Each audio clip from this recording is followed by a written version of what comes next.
വരുന്ന 3 ദിവസത്തിനുള്ളിൽ കേരളത്തിൽ കാലവർഷം എത്തിച്ചേരാൻ സാധ്യതയെന്ന് കേന്ദ്ര കാലാവസ്ഥാ വകുപ്പ് അറിയിച്ചു. അടുത്ത 24 മണിക്കൂറിൽ തെക്കൻ അറബിക്കടൽ, മാലദ്വീപ് മുഴുവനും അതിന് സമീപത്തുള്ള ലക്ഷദ്വീപ് മേഖലയിലും കാലവർഷം എത്തിച്ചേരും. വരുന്ന 5 ദിവസം കേരളത്തിൽ വ്യാപകമായി മഴയ്ക്ക് സാധ്യത. ഒറ്റപ്പെട്ട സ്ഥലങ്ങളിൽ ഇടിമിന്നലോടുകൂടിയ ശക്തമായ കാറ്റിനും സാധ്യതയുണ്ടെന്ന് കേന്ദ്ര കാലാവസ്ഥാ വകുപ്പ് അറിയിച്ചു. കേരളത്തിൽ ശക്തമായ മഴയ്ക്ക് സാധ്യതയുള്ളതിനാൽ ഇന്ന് പത്തനംതിട്ട, ആലപ്പുഴ, കോട്ടയം, എറണാകുളം, ഇടുക്കി, തൃശൂർ, പാലക്കാട്, മലപ്പുറം, കോഴിക്കോട്, വയനാട് ജില്ലകളിലും മെയ് 29-ന് തിരുവനന്തപുരം, കൊല്ലം, പത്തനംതിട്ട, ആലപ്പുഴ, കോട്ടയം, എറണാകുളം, ഇടുക്കി ജില്ലകളിലും കേന്ദ്ര കാലാവസ്ഥാ വകുപ്പ് യെല്ലോ അലർട്ട് പ്രഖ്യാപിച്ചു. മത്സ്യത്തൊഴിലാളികൾക്ക് ജാഗ്രതാ നിർദ്ദേശം. മെയ് 29, 30 തീയതികളിൽ കേരള, ലക്ഷദ്വീപ് തീരങ്ങളിൽ മണിക്കൂറിൽ 50 കിലോമീറ്റർ വരെ വേഗതയിൽ കാറ്റിന് സാധ്യത. മേൽ പറഞ്ഞ സ്ഥലങ്ങളിൽ മത്സ്യത്തൊഴിലാളികൾ മത്സ്യബന്ധനത്തിന് പോകരുതെന്നും കാലാവസ്ഥാ വകുപ്പ് അറിയിച്ചു.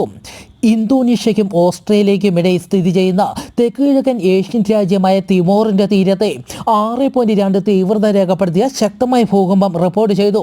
49 കിലോമീറ്റർ ആഴത്തിലാണ് ഭൂകമ്പം ഉണ്ടായത്. ഭൂകമ്പത്തെ തുടർന്ന് ഇന്ത്യൻ മഹാസമുദ്രത്തിൽ സുനാമിക്ക് സാധ്യതയുണ്ടെന്ന് അധികൃതർ അറിയിച്ചു. ഓസ്ട്രേലിയയിലും ശക്തമായ ഭൂകമ്പം അനുഭവപ്പെട്ടതായും റിപ്പോർട്ട്.